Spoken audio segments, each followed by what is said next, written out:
Mohon izin akan kami bacakan yang kami tuliskan saat ini. Mudah-mudahan bisa tercover ya. Siap, Yang Mulia. Mohon izin yang mulia. Izin yang mulia.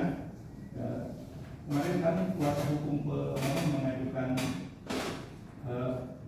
surat yang isinya permohonan untuk menghadirkan saksi. Oh, sebentar, saya kan sebentar ya. Sabar. Itu nanti kita ulas. Seperti yang sudah saya sampaikan dari tadi, bahwa baca dulu jawaban. Setelah jawaban dibacakan, barulah saya akan menanyakan kepada pihak termohon bagaimana tanggapan pihak termohon terhadap permohonan yang diajukan oleh pemohon terhadap kurang lebih 14 saksi yang diajukan, termasuk dengan pihak termohon. Itu nanti belakangan. Kenapa? Jangan main gas dulu.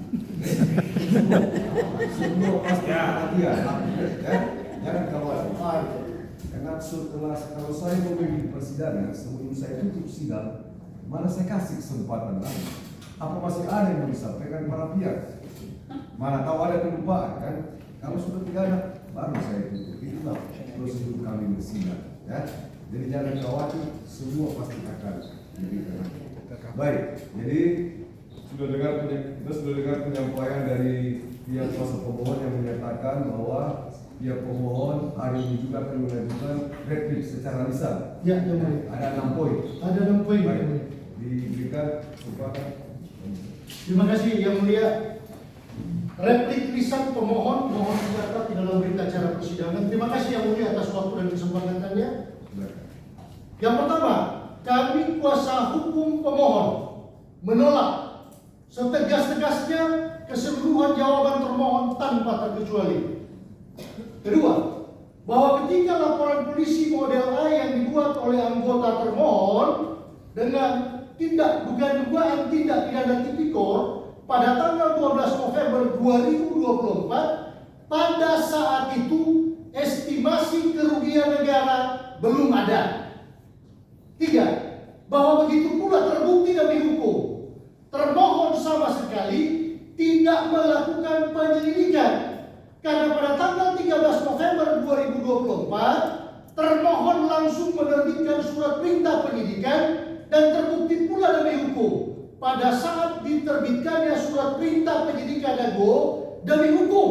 Pada saat itu belum ada indikasi kerugian negara karena nyata terbukti estimasi korektif potensi total loss yang diterbitkan secara nyata-nyata dan real oleh BPKP Perwakilan Sulawesi Utara nanti pada akhir Maret 2025 dan atau pada awal Mei 2025 akan kami buktikan dengan bukti surat yang diajukan secara sah dalam persidangan. Sehingga dari sisi formil, laporan polisi dan penyidikan beserta turutannya adalah melawan hukum, tidak sah, tidak mengikat, tidak berkekuatan hukum, cacat yuridis, cacat formil, dan batal demi hukum.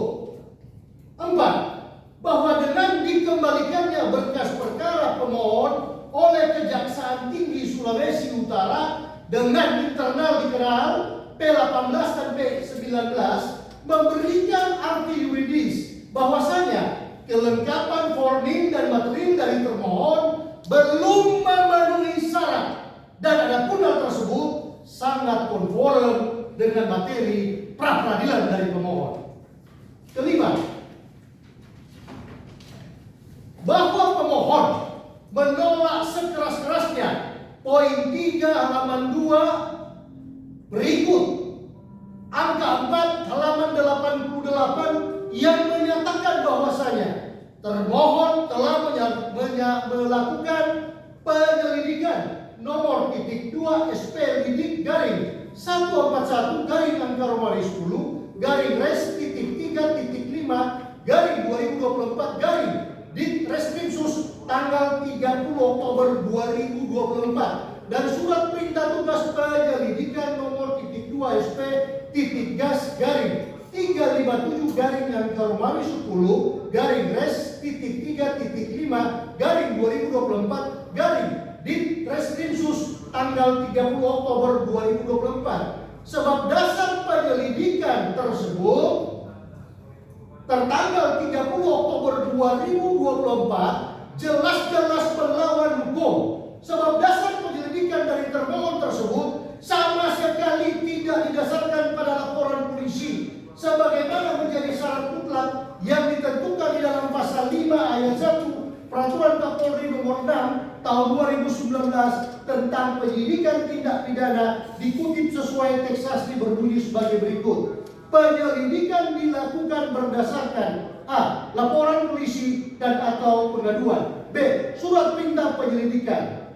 Bahwa terbukti menurut hukum bahwa laporan polisi nomor /2 LP garing angka Romawi A garing angka Romawi 11 garing 2024 garing SPKT titik di Reskrimsus garing Polda Sulawesi Utara dibuat pada tanggal 12 November 2024. Berikut surat perintah penyidikan nomor /2 SP titik sidik garing 68 garing angka Romawi 11 garing res titik 3 garing 2024 garing SPKT garing di Reskrimsus garing Polda Sulawesi Utara tanggal 13 November 2024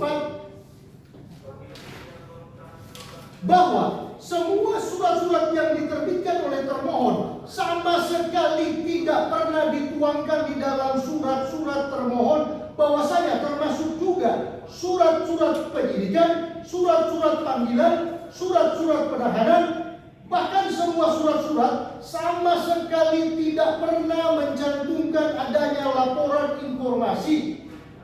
Padahal transparansi dan keterbukaan sangat diperlukan. Dengan demikian diduga kuat bahwasanya laporan informasi tersebut nanti dibuat termohon dan diterbitkan termohon ketika termohon telah menerima pra peradilan dari pemohon.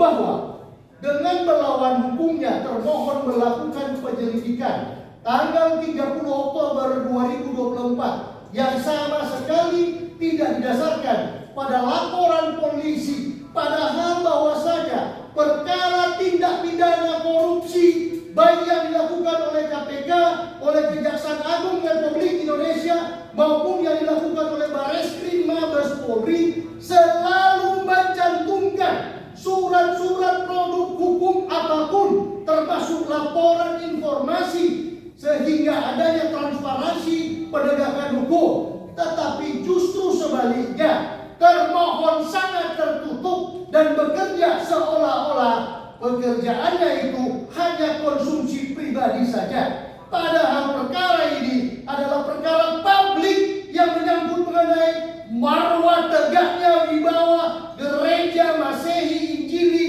di Minahasa.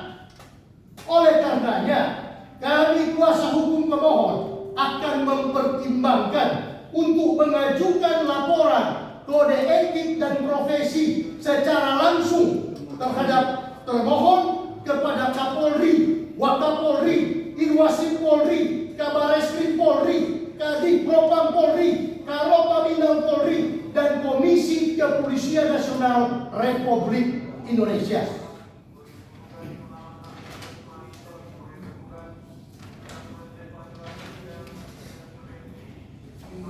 Sehingga dengan segala hormat yang mulia Bapak Hakim Pra Peradilan, kiranya sangat patut, sangat layak dan sangat adil apabila yang mulia Bapak Hakim Pra Peradilan mengabulkan untuk seluruhnya pra peradilan yang diajukan oleh pemohon Asiano Genigawatu SC melalui kami kuasa hukum. Demikian yang mulia. Terima kasih.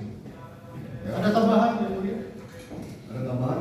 Ada tambahan yang mulia, mohon izin, dan atas izin yang mulia kami mengucapkan terima kasih yang mulia. Setelah mengikuti semua penyampaian jawaban termohon, maka kami selaku tim penasihat hukum pemohon ingin menyampaikan tambahan tanggapan kami dari apa yang telah disampaikan oleh rekan kami tadi. Satu, menyangkut dengan SP lidik surat perintah penyelidikan. Pertanyaan kami dan mohon dicatat secara utuh. Apakah dalam tahapan lidik ini pihak termohon telah melakukan atau mengundang pemohon untuk melakukan klarifikasi? Padahal klarifikasi tersebut adalah hal yang penting sebagaimana diatur di dalam KUHP maupun di dalam Perkap nomor 6 tahun 2019. Kemudian kedua, ketika SPDP diterbitkan oleh termohon dan disampaikan kepada jaksa penuntut umum, pertanyaan kami, apakah SPDP tersebut sebelum waktu 7 hari sudah disampaikan tembusannya atau penyampaiannya pula kepada pihak pemohon dan keluarganya, sebagaimana putusan atau amanah dari putusan Mahkamah Konstitusi nomor 130 garing PU garing 2015. Itu menjadi catatan penting. Kemudian yang ketiga, apakah pemohon telah melakukan suatu bentuk fakta, menggali suatu bentuk fakta, di manakah korelasi antara kerugian negara yang berjumlah 8,9 M lebih dengan termen pada waktu tahun 2002 semenjak pemohon menjabat sebagai Sekprov pada Pemprov Sulut yang termennya ketika itu hanya berjumlah 7,500 miliar. Di mana korelasinya antara kerugian negara dengan tanggung jawab yang dialami oleh pemohon itu sendiri? Demikian tambahan kami yang mulia. Terima kasih yang mulia.